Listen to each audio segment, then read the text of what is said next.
In this video, what we are going to look at is rewriting quadratic equations from standard form to vertex form. Or in other words, if I have ax squared plus bx plus c, I'm going to rewrite it back into the vertex form, which is what we looked at today, of a times the x minus h squared plus k. And we know that the vertex, remember, is our h and k. And when we have quadratic equations in vertex form, they're easier to graph, so it is beneficial for us to know how to change the standard form to the vertex form. So I will rewrite by using completing the square. So we've been practicing taking quadratic equations and completing the square to find zeros, but what we'll do in this video is complete the square, but changing our standard form into our vertex form. So let's take a look. Here's our first example. We have f of x equals x squared plus 16x minus 12.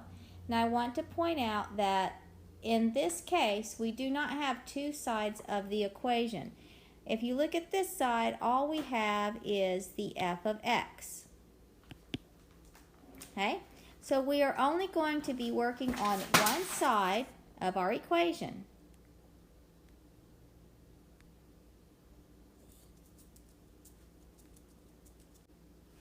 Now, since we are only working on one side of the equation, we are going to complete the square, but our process is going to be just a little bit different, and I'll explain the difference when we get to that point.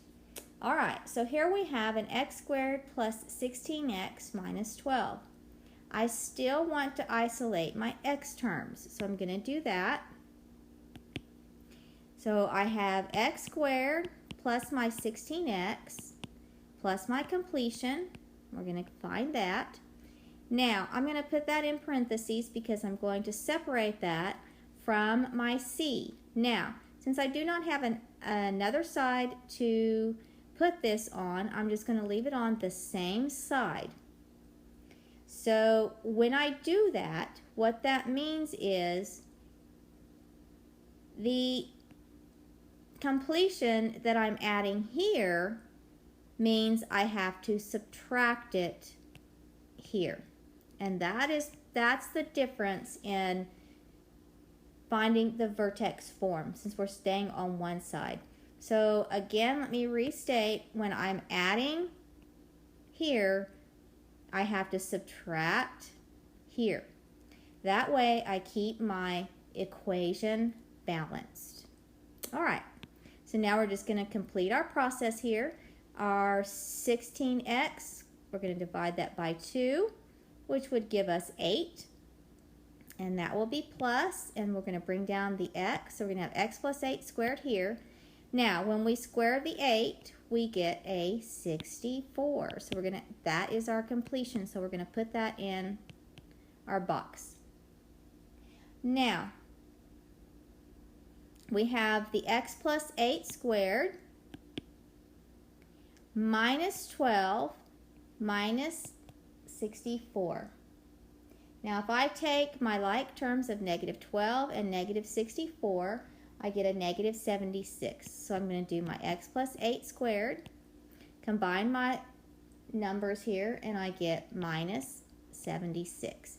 So my function, f of x, is 8 plus x squared minus 76. And now I can find my h and k. Here's my h and my k. And I can write the vertex. So the vertex would be, what's our h? Remember, everything's opposite inside. Negative 8. And our k of negative 76. And then we could graph that. Let's look at another one.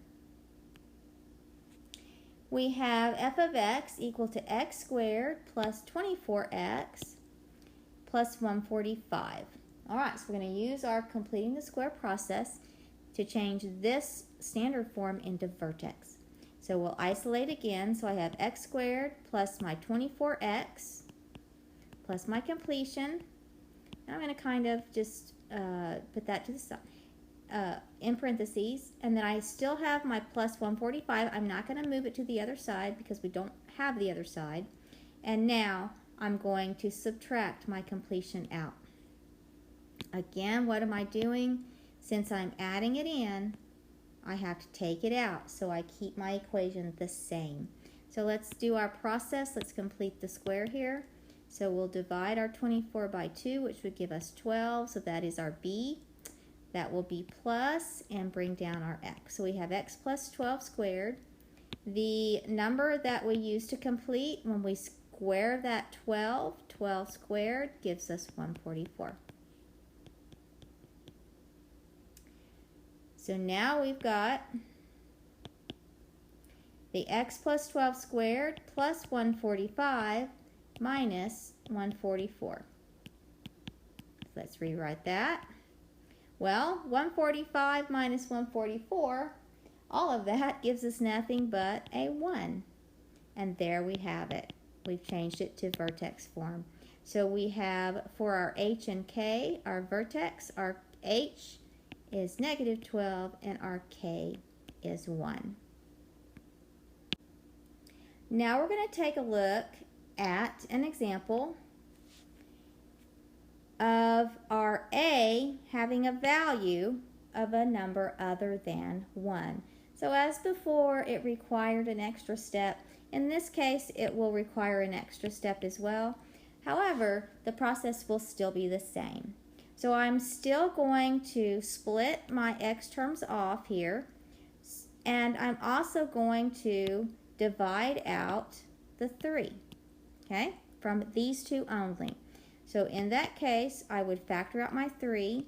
That would leave me with an x squared minus a 6x. And then, hold on, let me put my completion in there because we know we're going to have to do that. I'm going to separate that out, plus my 7. Now, here's the extra step.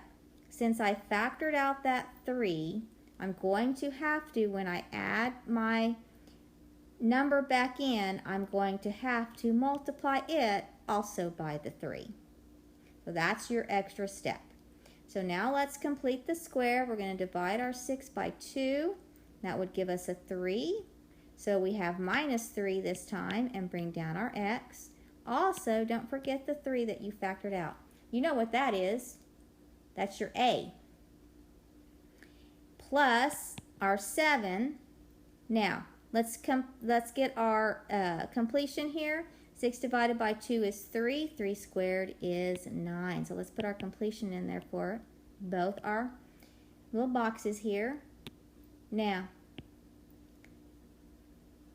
we have 7 plus, oh, I messed that one up, didn't I? I don't want to add that. I want to take it out. Sorry. So now we're going to subtract out what we put in.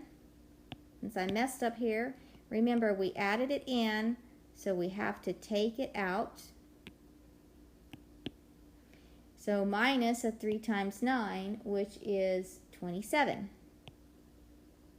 So that would give us a 3 times the x minus 3 squared. 7 minus 27 would be negative 20.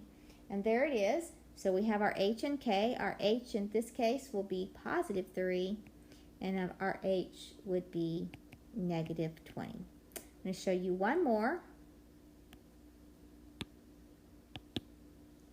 Same thing here. You see that we have a value of a. So we are going to factor it out. We're going to split our x terms away and do that. So let's do that now. I'm going to factor out my 5. That would leave me with x squared minus 10x plus my completion